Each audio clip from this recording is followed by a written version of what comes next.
So guys, in this video we're going to be talking about why the WNBA have fumbled so badly with Caitlin Clark, whereas a lot of other leagues very clearly have really pushed Caitlin Clark. And there are a number of reasons why the WNBA fumbled it, and I'm going to explain some kind of logic around it.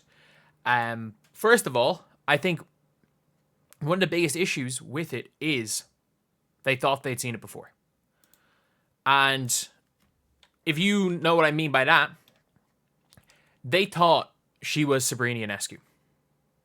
They thought, more so than anything, they thought she was Kelsey Plum. If you guys don't know, Kelsey Plum, the all-time leading scorer in college before that. And she broke the record. She had the record. She was brilliant in college. She was the number one pick, and she flopped. She came off the bench for 3 seasons. And it's only recently that Kelsey Plum has become this borderline star level player. And Kelsey Plum, at her best, is not as good as Caitlin Clark right now. And that's where the problem was. You can see here, I'm just going to bring up this Reddit thread. Obviously, Caitlin Clark had a huge impact in the game as far as the 10's viewership goes. My question is, why didn't it happen years sooner with Kelsey Plum? She was setting records, or even Breanna Steward for that matter. Just curious. And that's why I always will say that it is nothing, that it's not everything to do with, let's talk about the elephant in the room. I don't even want to acknowledge the reason why. Caitlin Clark had fans because she was shooting the ball from 30 feet. Kelsey Plum shot the lights out. She shot the lights out. Sabrina Ionescu was a great shooter in college. Sabrina Ionescu had the backing of Kobe. Diana Taurasi had the backing of Kobe. Candace Parker was big. Aja Wilson was, as good a rookie as... Well, she really wasn't. And we also can't forget, if you want to use the race argument, why was Elena Delle Donne? Elena Delle Donne was out of all them, she lived up to the hype. She was unanimous rookie of the year with Brittany Griner in her draft class. She was one of the best rookies we've ever seen. She was 6'5", blonde, shot 50, 40, 90, but she didn't get it. Can we just make the argument, can we just say right now, the reason why Caitlin Clark was popular in college was because of her game. But the WNBA thought they'd seen it before. They thought that she was Kelsey Plum. And that's why it happened. That's why. Were they completely wrong in it? Yeah. But they thought Caitlin Clark was Kelsey Plum. And another reason with the players is I actually heard this point, and this is actually a good point, is that the Barstool Sports type sports people were some of the first super fans of Caitlin Clark. They were on the Caitlin Clark hype train early. They were on it really early, and they were not the fans the WNBA wanted. The WNBA would be happy out if they had no fans as long as they weren't their fans. And that is another issue with it all, is that the sports fans, general sports fans, and obviously they were some of the first ones to push it, but general sports fans loved Caitlin Clark. If you were a fan of basketball, you were a fan of Caitlin Clark. And that's kind of where the problem was that she was the first player to draw fans from mainstream sports.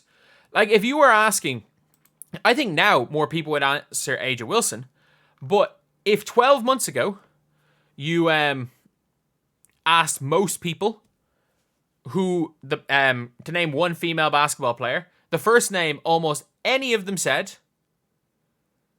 anyone would have said was Caitlin Clark. In general, I have just casual basketball fans.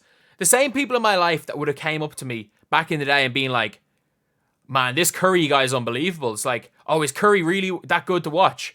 And they weren't ever like that for LeBron. They haven't been like that since, but they were infatuated with basketball because of Steph Curry. Those same people are infatuated with basketball because of Caitlin Clark, and they were through college, and they have been the WNBA. The problem is the WNBA didn't see it. They didn't see it. And you could hear everything from Kathy Engelbert the chief marketing officer, where he basically implied that they didn't think Caitlin Clark was going to be that good, and you can add 2 and 2 together. They gave her the gauntlet schedule because they wanted her to fail, they expected her to fail. They expected her to do a Kelsey Plum. They expected her to do a Sabrina Ionescu. And I know Sabrina had in her like 6th game a triple-double, but Sabrina Ionescu was like 10 points. What was she, like 12 points a game as a rookie or something? I think they expected Caitlin Clark to average 12, 4, and 4 and lead the league in turnovers. I think that's what they expected. I think they expected her to put up point guard numbers of like 13, 5.5 assists, and 3 rebounds. Like, I think that's what they expected. I don't think any of those higher-ups expected. I think they've been all in their echo chambers to not realize just how good this draft class was. Even Gino Auriemma, because all the best players in the draft class, none of them went to UConn. None, like, no offense to Aaliyah Edwards, she's fine. But, like, none of the top players in the draft class went to UConn. They just didn't. They didn't choose to go to UConn. In fairness, Camila Cardoso went to South Carolina, but she was a transfer into South Carolina. She went to Syracuse. She was in Syracuse. So if you look at where these players committed to college, you have Camila Cardoso went to Syracuse. You've got Angel Reese, who went to Maryland, then went to LSU. Albeit that LSU team was a powerhouse in reality. Then you had Caitlin Clark, who was in Iowa. Cameron Brink, who was in Stanford, which is obviously a very good college. And Rickea Jackson, who I can't off the top of my head remember where Rickea Jackson was. She Tennessee? She was Tennessee. So it's like no UConns, no people that were recruited into South Carolina. So Gino Auriemma automatically was like, no, you know, all the best players go here. And like Aaliyah Edwards is far from the best player I've had. So this is a bad draft class. And I think that's the way the WNBA thought. I think that's the way they thought. I think they genuinely thought Caitlin Clark was doing so much in college because she shoots 40 times a game and is 25 years old playing against kids. And obviously not those exact things. But in general, that was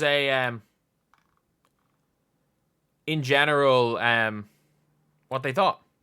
I think they thought that was the thing. She was just dominant in college and she was just going to be in her Kelsey Plum. And not the fact that you could argue she was the best player in the country as a freshman.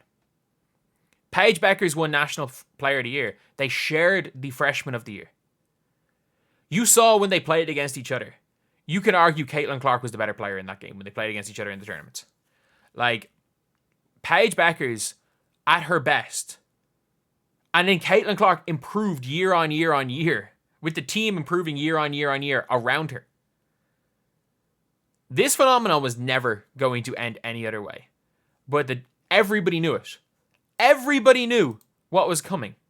Even early on in the season. Like, if you listen to my like breakdowns, I'm like, she is getting blitzed and the team doesn't know what to do in 4-on-3 situations. And I'm like, her gravity alone should be able to win her team a game if they're blitzing her on every single screen. It was like, you should not be able to blitz a good team. And the Fever weren't. They were a badly coached team. Basketball-wise, a terribly coached team.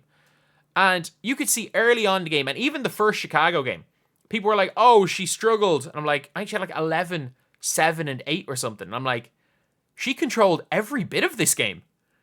And I'm like, she ran the show. Like, she didn't score a whole bunch of points, but she ran the show. And then her scoring started to come in. Like, she came into the WNBA as one of, like, the 3 best passers in the W. Within 5 games, she was one of the 3 best passers in the league. And then, by about game 15, she was the best, without question, the best passer in the league. And I'm sorry, Chelsea Gray, I get it. Chelsea Gray might have some incredible assists. She had an unbelievable assist last night. She had 1 assist. But she controls the game better than anyone. And we saw very quickly, we saw in that Mercury game, everything changed. Everything changed in that Mercury game where she started pushing the tempo. I called them the 7 seconds or less fever. And she just controlled everything, just like she did in Iowa. It was a style of play that everybody is obsessed with because it's fast, it's fun, it's exciting. And everybody saw it except the WNBA. Because the WNBA thought nothing other than white girl, NCAA all-time leading scorer, she's going to flop. No. These WNBA people thought non-WNBA fans being hyped about a player was, means they were wrong. Even the college coach and everything, it was we were right, they were wrong. We're right. We don't think she's ready for the WNBA. All these players think she's going to be the best player in the WNBA day 1. And by about day 30, you could argue she was top 3. She pretty much was the best day 1. But anyway, yeah. That's the video. Thank you guys for watching. Please like, comment, and subscribe.